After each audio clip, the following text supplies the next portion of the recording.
Hi friends, നമ്മുടെ ഇഞ്ചി കൃഷി ഒന്ന് കണ്ടാലോ. ഇഞ്ചി കുറച്ച് വളർച്ച കൂടുതലായിപ്പോയി. ഒരു 2 ആഴ്ചയോളം എനിക്ക് ഡെങ്കിപ്പനി വന്ന് റെസ്റ്റ് എടുക്കേണ്ടി വന്നു. അതുകൊണ്ടാണ് ഇഞ്ചി ഇത്രയും വലുതായത്.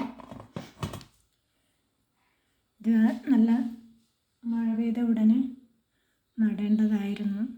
മഴയെ ആശ്രയിച്ച് കൃഷി ചെയ്യുന്നതിന് ഒരു വിഷമവുമില്ല. ഇഞ്ചി കൃഷി ചെയ്യാൻ എല്ലാവർക്കും ഒരു 5-6 മരടി ഇഞ്ചി വീടിൻ്റെ അടുക്കള ഭാഗത്ത് കൃഷി ചെയ്താൽ ഈ വില കൂടുതലുള്ള സമയത്തൊക്കെ നിങ്ങൾക്ക് പെട്ടെന്ന് തന്നെ ഉപയോഗിക്കാൻ പറ്റും.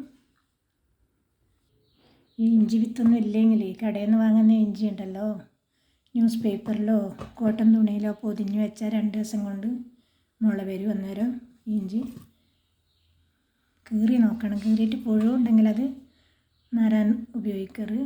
അല്ലെങ്കിൽ ഇതുപോലെ മുള മുകളിലേക്കാക്കി നന്നായി കിളച്ച് കൊടുത്താൽ എവിടെ നട്ടാലും ഇഞ്ചിക്കിഴങ്ങുണ്ടാവും. കുറച്ച് വളമേ വേണ്ടു. ചോലയൊന്നും ഒരു പ്രശ്നമല്ല. ഇഞ്ചിക്ക് അധികം വെയിൽ വേണമെന്ന് നിർബന്ധവുമില്ല. എല്ലാവർക്കും ഒരു 5 മരട് ഇഞ്ചിയെങ്കിലും വീട്ടിൽ ഇതുപോലെ നടാൻ പറ്റും. ഇതുപോലെ തന്നെ മുളക് വിത്ത് പാകണമെന്ന് വിചാരിച്ചു, അതും വൈകിപ്പോയി. ഈ ഡെങ്കിപ്പനിയെല്ലാം ഉണ്ടല്ലോ, ഈ കൊറോണേനെ പോലെ തന്നെ ഭയങ്കര വിഷമിപ്പിക്കുന്ന ഒരു പനിയാണ്. ഭയങ്കര ക്ഷീണം, തലവേദന, തൊണ്ടവേദന, മേലും കൈയും കടച്ചിൽ, അങ്ങനെയുള്ള ക്ഷീണാവസ്ഥ ഉണ്ടാകുന്നതാണ്. എല്ലാവരും കൊതുക് കടിയിൽ നിന്ന് സൂക്ഷിക്കുക. ഇഞ്ചി നടാനുള്ള തറയൊക്കെ റെഡിയാക്കി കുഴിയൊക്കെ കുഴിച്ച് വെച്ചിട്ടുണ്ട്. ഇതിന് ഇഞ്ചി വിത്ത് ആദ്യം തന്നെ ഇഞ്ചി വിത്ത് നട്ടിട്ട് അതിൻ്റെ മീതെയാണ് വളം ചേർക്കേണ്ടത്. ഇഞ്ചിൻ്റെ കിഴങ്ങ് മുകളിലോട്ടാണ് വരുക. അതുകൊണ്ട് അടിയിലല്ല വളം ചേർക്കുന്നത്, മുകളിലാണ്. ആദ്യം തന്നെ ഇഞ്ചി വിത്ത് നടലാണ്.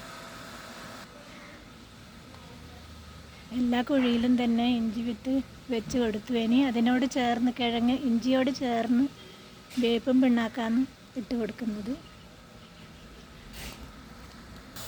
ഈ ചാണകപ്പൊടി നനഞ്ഞത് കൊണ്ട് ചാണകപ്പൊടി ഇപ്പം ചേർത്ത് കൊടുത്തിട്ടില്ല. കുറേശ്ശെ വേപ്പും പിണ്ണാക്ക് മാത്രമേ ചേർത്ത് കൊടുക്കുന്നുള്ളൂ. ഇനി കുറേശ്ശെ വെണ്ണീരും ചേർത്ത് കൊടുത്തിട്ട് ഇഞ്ചി വിത്ത് മൂടലാണ്. എല്ലാത്തിനും കുറേശ്ശെ വെണ്ണീരും ചേർത്ത് കൊടുത്തു. ഇനി മുള മുകളിലേക്കാക്കിയിട്ട് മൂടി കൊടുക്കുക. ഈ മണ്ണ് ആദ്യത്തെ മഴക്ക് കുറച്ച് കുമ്മായം ചേർത്ത് കൊടുത്ത മണ്ണാണ്. ഇഞ്ചി വിത്തെല്ലാം നട്ട് മണ്ണ് മൂടി. ഇനി ഉണങ്ങിയ ഇലയോ പച്ചിലയോ എന്തെങ്കിലും ഇട്ട് മൂടിക്കൊടുക്കണം. ഈ ഇലകൾ ഇട്ട് കൊടുത്താൽ മണ്ണിൽ നേരിട്ട് വെള്ളം ഇറങ്ങുന്നത് കുറച്ച് സമാധാനത്തിലാവുകയും ചെയ്യും. പിന്നെ അത് അമിഞ്ഞ് ജൈവവളമായിട്ട് മാറും. പിന്നെ വെള്ളം കെട്ടി നിൽക്കുമ്പോൾ ഉറച്ചു പോകും മണ്ണിന് ഇളക്കം കിട്ടാനല്ല ഈ തോലിട്ട് കൊടുക്കുന്നത് നല്ലതാണ്.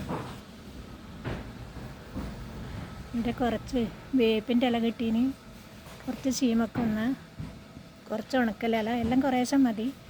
മുള മൂടിപ്പോറ് മുളേൻ്റെ സൈഡിലേക്കൂടെ വെച്ച് കൊടുത്താൽ മതി. ഉണക്കലിലയാണ് കൂടുതൽ നല്ലത്. പച്ചിലയാകുമ്പം ഈ മുളക്ക് ചൂടുണ്ടാവും. ഉണക്കലിലയായി ആ ചൂട് കുറയും. നമ്മുടെ ഇഞ്ചി നടൽ ഇവിടെ പൂർത്തിയായി. ഇത്രേ പണിയുള്ളൂ. ഈ ഇലകളിട്ടുകൊണ്ട് കളകളൊന്നും പൊന്തൂല.